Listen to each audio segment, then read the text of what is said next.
Salut! Avant de commencer ce vlog, je tiens à m'excuser auprès des boomers. Dans ma dernière vidéo, à 2-3 reprises, je dis « Ouais, machin, les boomers, ils nous cassent les noix » et je m'aperçois que beaucoup d'entre vous l'ont pris personnellement, ce qui est bien dommage car en réalité, je ne cible personne et je n'ai de colère ni de haine envers personne. D'ailleurs, il faut savoir que si vous vous sentez concerné, c'est un truc de boomer ça.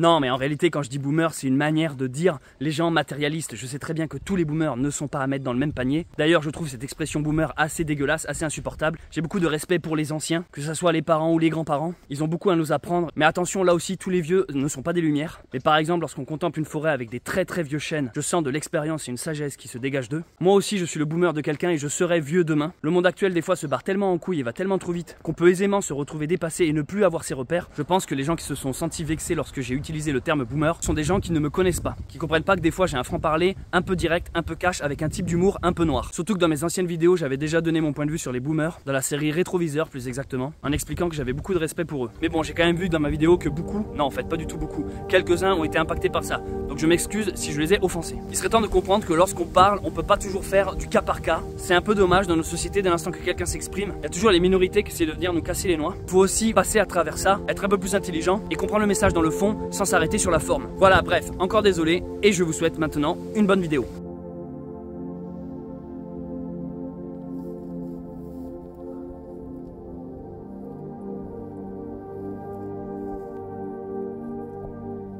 Aujourd'hui, c'est l'anniversaire de Touille.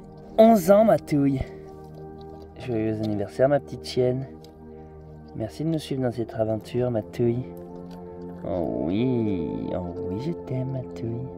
Le camp a tenu pour la nuit. On a frôlé de s'envoler. On s'est enrubanné. Énormément de vent cette nuit, mais vraiment des bourrasques. Puis alors le bruit de la bâche. La pluie qui tombait, un coup dans ce sens, un coup dans l'autre. En fait, on avait qu'une crainte, c'est qu'à un moment, l'eau finisse par rentrer. Parce qu'en début de soirée, c'est ce qui s'est passé. En fait, l'eau tombait sur la bâche et le vent le poussait dessous, là. Donc en fait, il pleuvait sur notre tête, quoi. On a gardé espoir, on va dire. Puis ça a marché. Bref, allez, le petit café du matin. Le spot aurait pu être bien. S'il n'était pas chier. Je ne compte plus le temps que j'ai passé à ne pas vivre ma vie. Le temps perdu à ne pas écouter mon cœur. C'est décidé. Il n'y a plus une seconde à perdre. Il est l'heure à présent de prendre un nouveau départ. De devenir enfin le cocher de mon propre destin. Je m'appelle Céleste Grande et j'ai décidé de tout quitter.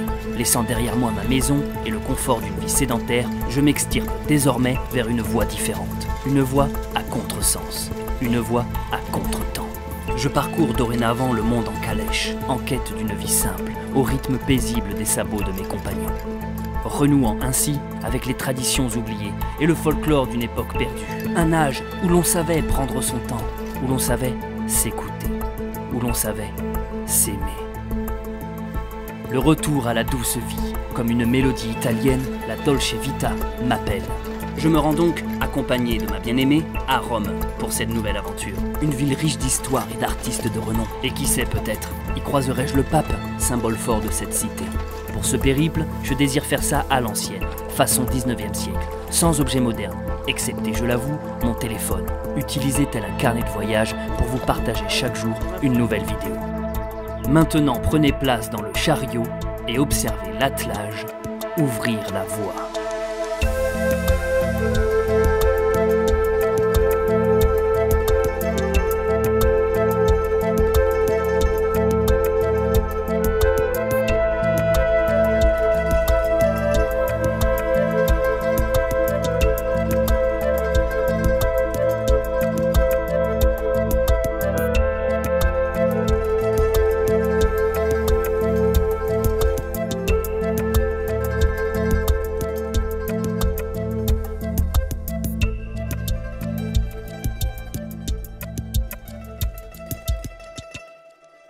Je voudrais vous montrer quelque chose. Là, on est en train de ranger le camp. Donc la calèche est bientôt prête. Les babines sont là-bas en train de brouter avant qu'on décolle. Je suis en train de mettre mes pompes. Et alors, ces chaussures-là, je les ai depuis mon aventure Stevenson l'année dernière au mois de mai 2022. Je les ai mises, elles étaient quasi neuves et je ne les ai plus jamais quittées. C'est mes chaussures de randonnée, mais aussi de tous les jours, dans la ville, mariage, enterrement, citadin, campagne. C'est des Doc Martens Et alors je suis pas du tout sponsorisé par eux, c'est pas un placement de produit ni rien. Quand j'ai décidé de partir marcher avec un look façon 19e, c'était les chaussures qui s'approchaient le plus d'un modèle ancien que j'avais, donc tout en cuir. Je me suis dit je vais me choper des ampoules, et en réalité les amis c'est les meilleures godasses que je n'ai jamais eues. Elles prennent pas la flotte, elles sont étanches, alors jusqu'à un certain degré, à un moment donné ça m'arrive quand même d'avoir la chaussette mouillée s'il pleut toute la journée, ça finit par rentrer. Mais bref, regardez un peu, voici le dessous, elles n'ont plus de crampons. Car je marche, j'ai fait plusieurs milliers de kilomètres avec. Je glisse, dès l'instant que je suis sur l'herbe, ça glisse. Je pense que là, l'aventure Le Pionnier, c'est la dernière aventure où j'aurai ces pompes. Je ne pue pas des pieds avec, vraiment il y a zéro odeur. Et je voulais vous filmer dedans. En fait, voilà, dedans la semelle qui est en train de se barrer. Mais elle fait toujours l'affaire, quoi. Elle fait toujours l'affaire. Donc voilà. Moi c'est sûr que c'est mes meilleures pompes pour la rando. Ça c'est les guêtres que j'avais trouvées dans une friperie à Toulouse. Ça je vous invite à voir mes aventures Le Messager pour voir où je les ai trouvées. Après c'est des bonnes chaussures pour moi. Ça se trouve pour un autre ça sera une chaussure infernale qui va lui faire des ampoules. Moi je suis quelqu'un qui fait très peu d'ampoules. Si j'en ai déjà eu mais j'en ai très rarement. Et ces godasses vraiment je m'attendais à... Tout le monde me disait mais tu vas pas marcher avec ça et tout. Mais les gars c'est vraiment la meilleure pompe que j'ai jamais eue quoi. Nous sommes sur le départ, on vient de sortir la calèche de ce grand espace, là où on l'avait mise finalement hier soir. Et je reviens un peu en arrière, parce qu'avec tout le vent qu'il y a eu, on a une sorte de pince à linge là qui s'est envolée. Et on n'a pas réussi à la retrouver. Alors une fois qu'on a libéré l'espace, je reviens sur les pas, voir si on n'oublie rien. Et si je peux retrouver cette pince à linge. Le truc, c'est que ces pinces à linge, on en a un nombre bien précis, je crois qu'on en a 12 depuis le début de l'aventure. On s'est dit avec Charlotte, on va forcément en perdre, hein. On partait dans l'idée qu'on allait en perdre. Et on a réussi depuis presque 100 jours à ne jamais en perdre. Et du coup, ça nous embête d'en avoir perdu une aujourd'hui. Donc je cherche et vous cherchez avec moi. T'imagines, je la retrouve pas et dans les commentaires, vous me dites « Mais elle était là, c'est là, sous tes yeux !» À 10 minutes 07, tu as raté la pince à linge. Je me désappointe. On se renclenche sur la Via Francigena. Ce matin, on a vu un seul pèlerin. Il n'y a pas grand monde. Et aujourd'hui, les amis, c'est notre 99e jour de marche. Lorsque j'avais fait mon aventure, Le Messager, de mémoire, j'avais marché entre 60 et 70 jours. Je parle bien du Messager. Parce qu'avant Le Messager, je marchais déjà depuis plus de 2 semaines, 3 semaines sur Stevenson. Donc, on peut rajouter ça à l'aventure Le Messager. Et ensuite, après être arrivé à Lourdes, j'ai continué de marcher. D'ailleurs, c'est là où j'ai rencontré Charlotte, jusqu'à Biarritz. Donc au total, j'avais mis à peu près 4 mois et demi, 5 mois. Mon aventure de l'année dernière, j'étais resté à peu près à vivre dehors en extérieur, entre 110 et 130 jours à peu près. Lorsque là, on aura franchi les 110, 130 jours, 120 jours, j'aurais battu mon propre record de rester, marcher et vivre dehors. Mais c'est parce que l'année dernière, j'ai accumulé plusieurs aventures, les unes derrière les autres. Stevenson, Le Messager et la suite jusqu'à l'océan. Mais là, avec une seule et même aventure qui est Le Pionnier, j'ai déjà battu mon record d'une aventure complète de celle de l'année dernière sur Le Messager. Ça fait quelque chose, je vais pas vous mentir. On est sur la Via Francigena qui passe ici et on se renclenche dessus. Direction Rome, les amis! Hier soir, c'était vraiment une des, je pense, des pires soirées, en tout cas une des plus compliquées. Hier soir, si vous voulez, c'était une accumulation de trucs, ça s'arrêtait pas. Franchement, c'est dur de pas péter un câble en fait, de garder le calme. Il y a aussi ce truc où parce qu'on est deux, il y a une envie de rassurer l'autre, tu vois. T'as pas envie de baisser les bras parce que tu sais qu'il faut justement tenir à deux. Mais c'est dur de réussir à s'endormir alors que c'est le bordel autour de toi, quoi. Moi, vu que la nuit d'avant, je m'étais levé à 5 h du mat, et je crois que c'est ça qui a fini par m'emporter, c'est la fatigue à 1 h 30 ou 2 h du mat. Hier, je suis vraiment parti, je crois que Charlotte, elle était encore en train de me parler, que je commençais déjà à rêver, machin. Chaos technique, quoi, impossibilité. C'est plus, je suis tombé dans les pommes en fait, c'est pas vraiment un sommeil, quoi. Et là, par chance, il y a un rayon de soleil, ça s'est un peu calmé, mais honnêtement je trouve que depuis quelques jours la météo est vraiment changeante, hein. Il fait beau, puis d'un coup gros vent, gros orage, puis beau de nouveau. Juste on avance, il nous tarde d'arriver. J'ai vraiment la sensation que les derniers kilomètres sont les plus compliqués. Alors maintenant la technique quand on est dans un tunnel, c'est de lancer un petit trot galop pour rester le moins longtemps possible dans le tunnel, et ça va, ils ont pris l'habitude. Ouais, putain, ils vont vite. C'est bien. Qu'est-ce que Babine, elle est au galop, ouais. Oui. Allez Balti. Waouh. Putain les amis, c'est énorme. L'attraction du 19e siècle, quoi. C'est incroyable. C'est bien ma Babine. Waouh.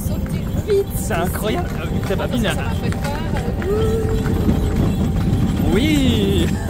C'est mieux que le train de la mine. C'est trop bien. Wow. Comme il court, c'est génial. On a de la chance que ça descende un tout petit peu. Oui. Allez, vas-y. Joyeux anniversaire la touille. Joyeux anniversaire toutouille. Joyeux anniversaire pouf pouf. Wouf wouf wouf wouf wouf wouf. Les babines elles lui ont fait un beau cadeau, un tour de manège à la touille. Il nous tarde la fin du pionnier parce qu'en fait on a tellement d'autres projets qui nous attendent, à commencer par se trouver un terrain et où est-ce qu'on va habiter après cette aventure, essayer de retrouver le camping-car, le réparer. On a tellement de projets, je sais déjà la prochaine aventure que je vais vous faire vivre. Ah, il nous tarde, donc c'est aussi pour ça qu'il nous tarde de terminer celle-ci. Et les amis, on arrive au bout du tunnel, on l'a fait super vite, on a croisé 0 bagnole, trop bien. Bravo les babines, elles ont fait un sprint du début à la fin. Oui, c'est bien. Ouais, you. Voilà. Oh. Super. Ficelle de caleçon, félicitations. À chaque fois qu'on sort d'un tunnel, il y a une nouvelle map, nouveau décor, on sent un temps de chargement qui a été déguisé. Genre ça y est, tu vois ce que je veux dire? Ça fait trop, limite on se sent plus en Toscane d'un coup, c'est genre ah, on est en Toscane. Ça va pas changer. Toscane encore un peu plus nul. Regarde, si nous étions dans un jeu vidéo, dans un monde ouvert, et bien là-haut, il y aurait sûrement un donjon vide avec un coffre et dedans simplement une potion. Et on se dirait putain, tout ça pour ça. En vrai les amis, on s'est un peu éloigné de la Via Francigena parce qu'on est en calèche. Je pense qu'elle passe vers ce château là-bas qui a l'air magnifique, on dirait un pion d'un échiquier. Mais nous on est resté plutôt sur une voie, on va dire rapide. On a nommé dans les ruelles pour aller voir cette fameuse place qui est très connue au Berlin. Regardez, c'est ce genre de petite ruelle. Je tiens à préciser pour les nouveaux abonnés qui ont débarqué sur cette chaîne, les vlogs que vous visionnez, ils sont intégralement filmés avec ce téléphone, montés avec ce téléphone. Je fais du montage sur une application qui s'appelle InShot et publié sur YouTube. En gros, ça c'est mon bureau. Et je voulais vous montrer là, c'est pour ça que j'ai demandé à Charlotte de filmer, les conditions dans lesquelles je bosse en fait. Je filme et quand on a un moment un peu calme, comme une route, là il n'y a pas de voiture, ça descend, c'est tranquille, je m'assois à côté de Charlotte et je monte. Et là maintenant, on est en train de slalomer dans les ruelles. Donc là, le vlog que je suis en train de monter, c'est celui où on a visité la cathédrale de Sienne. Ouais, je sais, j'ai un peu de retard. Au moment où je dis ça, on est le 27 octobre. Donc je sais pas si vous l'avez vu et apprécié. En tout cas, moi, je suis en train de monter ce vlog-là. Et dites-vous que je bosse comme ça depuis maintenant plus de 3 ans. En fait, j'ai tout revendu, mon ordinateur, ma caméra, j'ai vraiment tout plaqué. J'ai gardé un ordi pour faire des lives encore. Mais sinon, j'ai vendu tout mon matos parce que je trouve que c'est tellement un confort de bosser et d'être minimaliste. Vous voyez, là, je suis juste branché à une batterie externe. Donc c'est ça qu'on recharge dans les cafés et les églises pour la batterie. Voilà, donc je dis ça pour les nouveaux qui n'étaient pas au courant. Tous mes montages sont faits là-dessus. Et le téléphone, c'est un Samsung S23. Je suis pas sponsorisé ni rien, je vous dis juste ça à titre informatif. Et avec nous, en termes de matériel, j'ai simplement un drone en plus, un Mavic Mini DJI, premier du nom, qu'on m'avait offert pour mes 30 ans, tous mes potes. Merci à eux parce que c'est un excellent matos pour faire de plans, des plans aériens. Voilà, allez, je retourne au montage parce que je suis un peu à la bourre dans les vlogs en ce moment.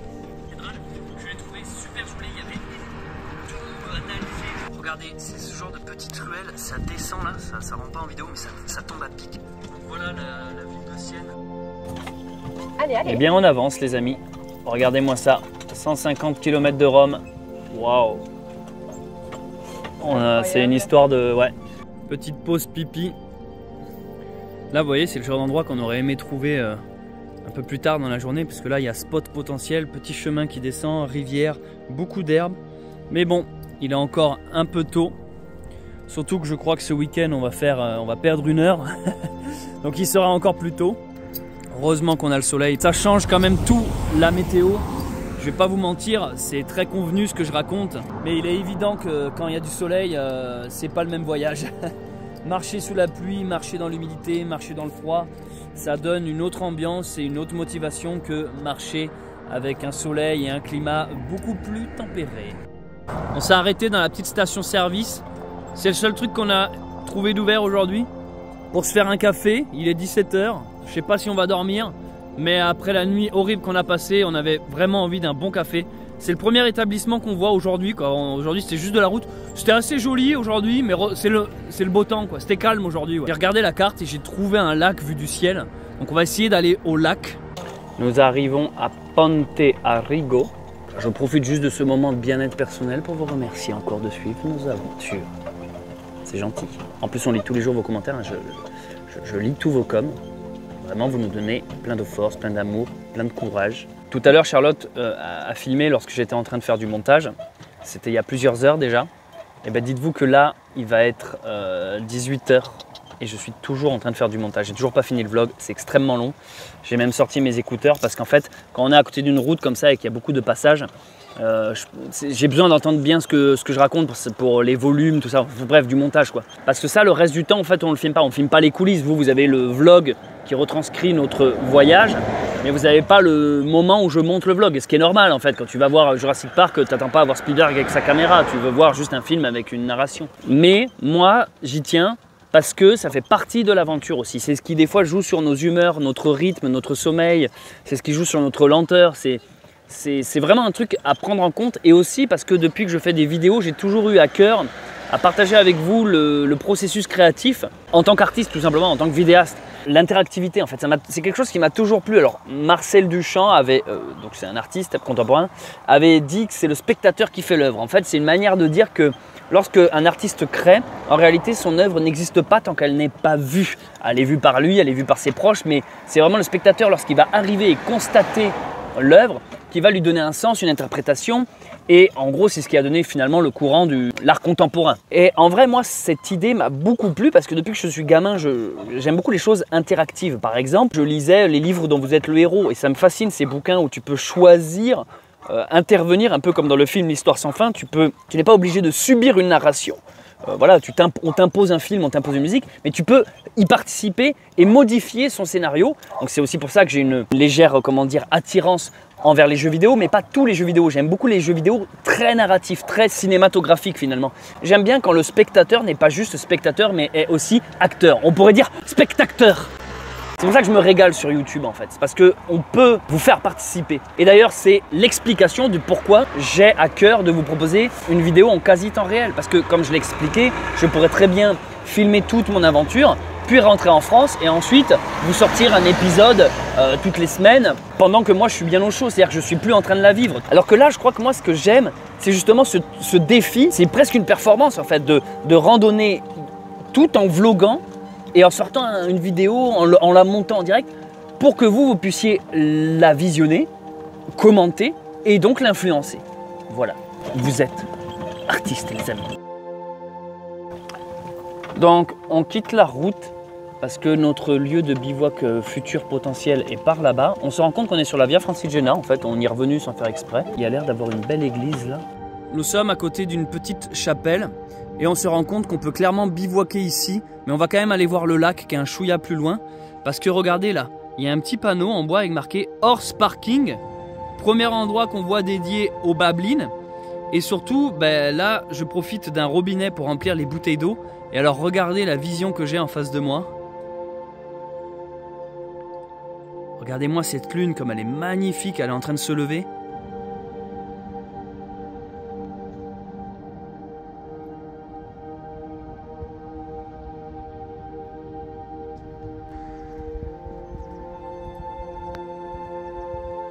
L'exemple même d'un cruel dilemme. Ici, on peut mettre les babines, il y a un panneau qui nous l'autorise. Il y a une personne qui vient nous dire qu'on pouvait. Il y a les tables de pique-nique, il y a l'éclairage. Bon bref, en gros, c'est un lieu prévu pour les pèlerins. Sauf que on a repéré le lac et on a absolument envie d'aller voir le lac parce que, en fait, on sait très bien que là, vu qu'on est à côté de la ville et de la route, de beau matin, ça va être les gens qui viennent nous parler, les asinis, les machins. En fait, dès 6h, 7h, tu dors plus. Donc, on cherche toujours le calme et l'isolement.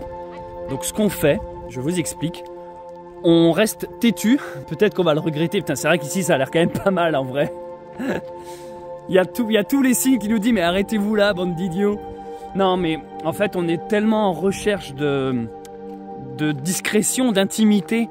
Parce que je vous le dis, on trouve qu'en Italie en fait les gens sont tellement expressifs que quand ils voient les ânes, ils se disent pas il y a des gens qui dorment à côté. Donc je sais pas, j'ai l'impression que c'est vers les 6h du matin que ça s'excite.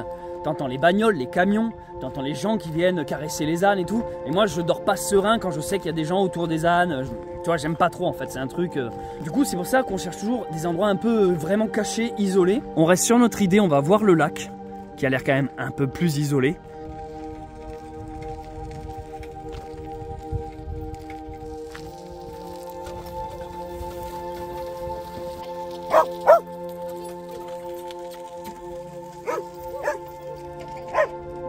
La lune est là.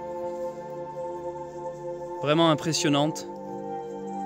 Presque pleine. Et le spot pour la nuit, ben, c'est celui-ci.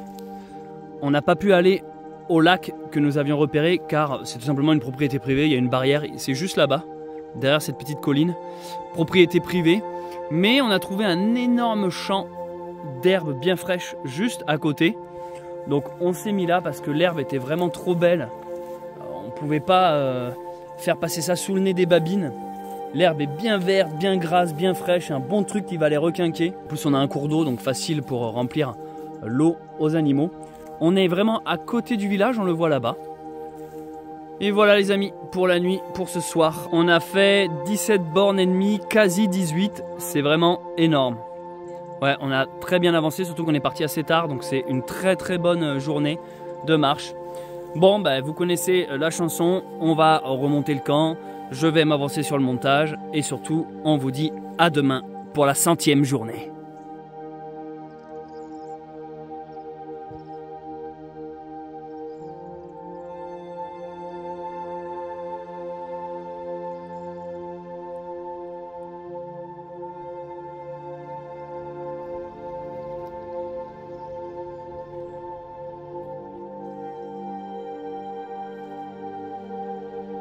Le soleil s'est levé, ça a dissipé toute la brume et ça nous a laissé le temps de nous préparer pour partir. Ce matin, on a vu un pèlerin faire la Via Francigena à contresens et on a parlé avec lui. C'est un scénariste italien qui était en train de faire un reportage. Du coup, il nous a filmé et peut-être qu'on passera dans son documentaire. Trop bien. Par contre, je peux vous donner aucune référence. Il a dit qu'il allait le faire tourner dans les festivals, tout ça. Donc voilà, il n'y a pas de lien, de blog, de trucs comme ça. Mais c'est trop marrant si on apparaît dans un documentaire sur la Via. Charlotte, j'ai le plaisir de t'annoncer que c'est notre 100e journée. Bravo pour ta 100e journée. Bravo à toi. En plus, on est le 28 octobre et demain, on passe à l'heure d'hiver. Oui. Trop de synchronisme. Allez les babines, bien joué, ça fait 100 jours que vous nous suivez dans ce délire de taré mental. C'est bientôt l'Halloween, c'est bientôt la fin. Il nous tarde la fin du voyage. On se renclenche sur la Via Francigena à l'instant. Ciao petit lieu. Et ce matin, un Italien qui passait par là nous a amené un café. Donc on a pu petit déjeuner. Bon, je sais pas ce qui se passe en ce moment avec YouTube. Peut-être le fait que j'approche des 100 000 abonnés, du coup ils sont un peu plus regardants sur ma chaîne. Mais à chaque fois que je publie un vlog et une vidéo, j'ai des problèmes, j'ai des restrictions. Un coup elle peut pas être monétisée, un coup elle peut pas être publiée, un coup elle peut être diffusée que dans certains pays. Pourtant ça ne vient pas d'une histoire de droit à l'image, vu que je suis détenteur de toutes les images. Ça ne vient pas non plus une histoire de droit d'auteur sur les musiques, vu que Michel Leca m'a donné l'autorisation d'utiliser tous ces morceaux. Et en vrai c'est parce que j'en ai déjà parlé dans un vlog précédent, YouTube est en train de resserrer les vis et de modifier ses conditions d'utilisation. Ça veut dire que nous en tant que vidéastes on a tout un tas de règles à respecter. L'exemple le plus connu c'est que tu vas pas mettre de la nudité dans ta vidéo, faut pas trop dire de gros mots, tu peux pas être diffamant, insultant, injurieux, raciste, homophobe, enfin il y a plein de trucs où tu peux pas parce que du coup tu te fais strike.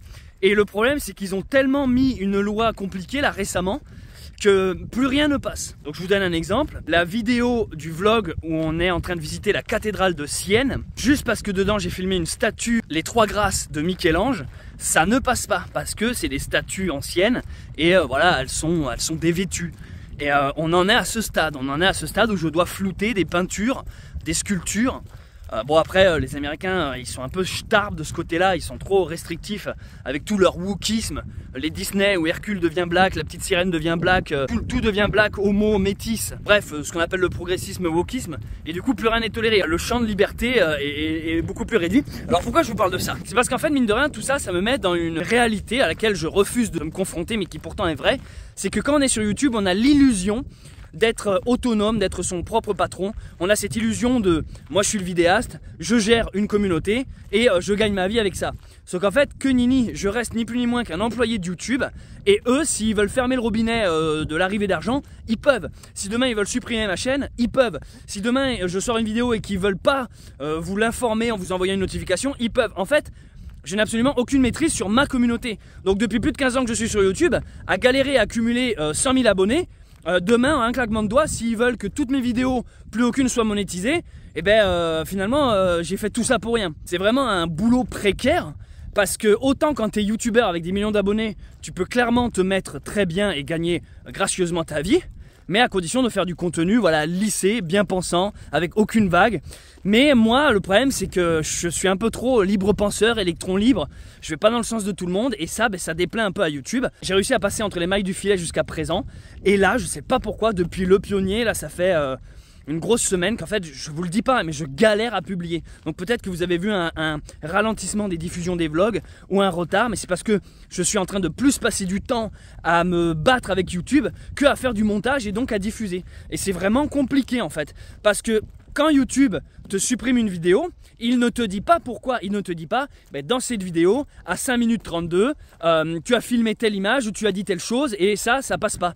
Donc tu sais pas où est-ce que tu dois retirer le passage problématique. Donc en fait tu regardes ton montage et tout devient suspicieux. Là je me dis là j'ai peut-être dit un gros mot, là j'ai peut-être pas le droit de filmer lui. Enfin on sait pas, tout devient suspicieux. Donc tu te remets à flouter de manière hasardeuse, censurer, mosaïquer, un peu tout ce qui passe dans le doute. Et à chaque fois tu as cette incertitude que ta vidéo, est-ce qu'elle va passer ou pas. Ce que j'aimerais vous dire aux quelques personnes qui verront cette vidéo, moi j'ai pas envie de perdre toute ma communauté. Voilà, honnêtement, si vous voulez continuer à me suivre et si jamais YouTube saute, je vous invite vraiment à me retrouver sur les réseaux secondaires. Alors là je parle principalement sur Instagram, sur Facebook, j'en parle jamais mais j'ai un Facebook, sur TikTok et sur Tipeee. En fait ça nous fait un lieu message où on peut communiquer et du coup je sais pas, je dis n'importe quoi, si un jour ma chaîne saute, je peux vous écrire et vous dire rendez-vous ici, voilà maintenant on se retrouve sur cette plateforme, on appelle ça une newsletter, vous savez quand vous recevez du mail. En fait YouTube ne fait plus son boulot de newsletter, ce qu'on appelle la notification, le fait que quand on sorte une vidéo, vous recevez un mail. Si vous appréciez mon contenu, faites-le, je vous mets tous les liens dans la description, merci. Donc nous on vient de ce chemin, c'est là-bas qu'hier soir nous avons été nous planquer pour la nuit, donc là on fait demi-tour forcément. Et on repasse devant cette petite église où vous saviez il y avait tout pour être super bien. Premier endroit qu'on trouve où il y a carrément écrit horse parking. Donc on a pu laisser les babines. C'est rare que je vois ce panneau. Camping autorisé, limite obligatoire quoi. Genre obligation de dormir ici. C'est incroyable de trouver ça. On a le droit de...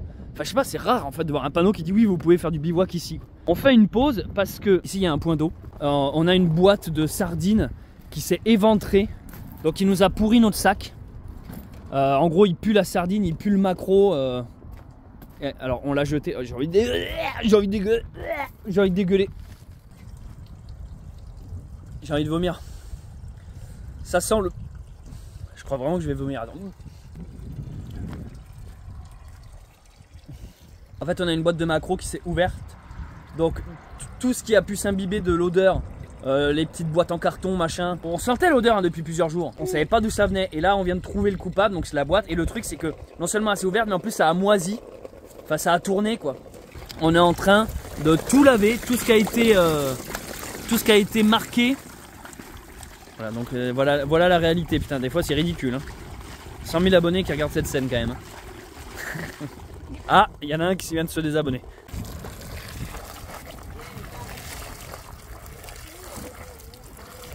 En fait là, on lave le sac et voilà.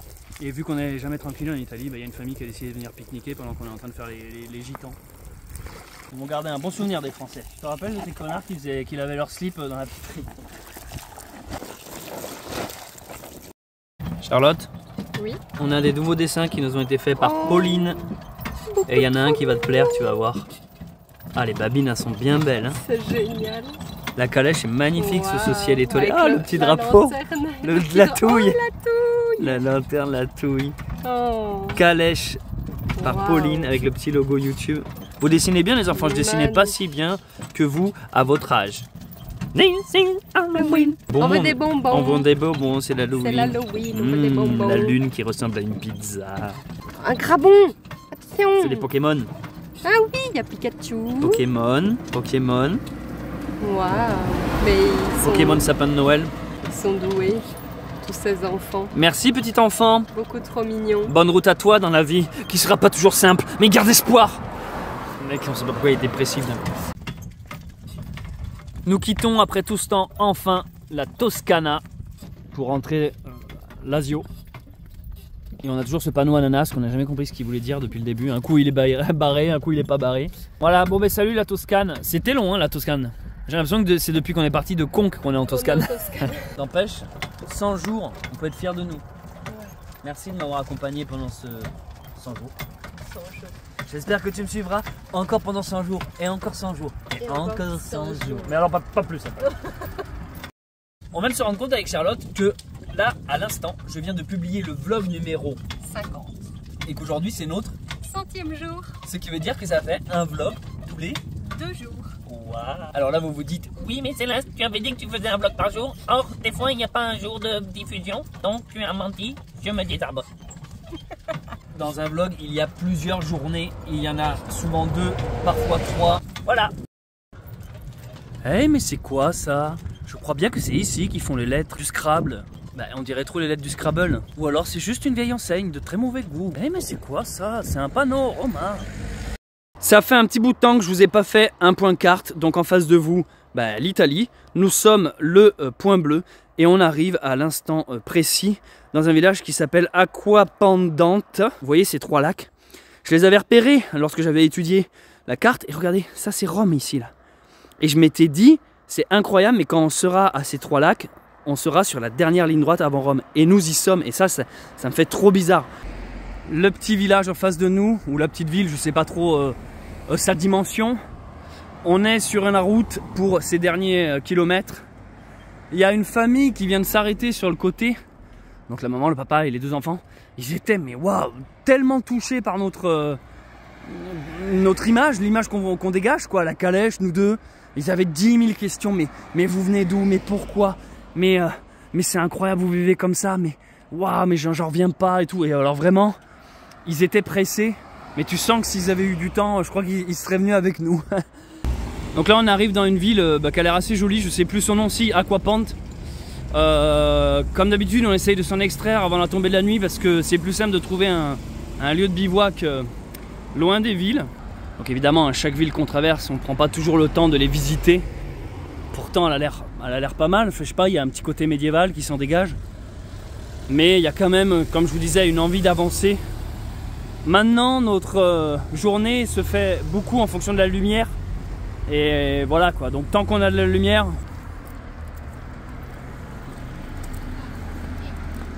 en vrai ça a l'air joli hein. Dommage qu'on ait la flemme. J'irai voir sur Google Images à quoi ça ressemble.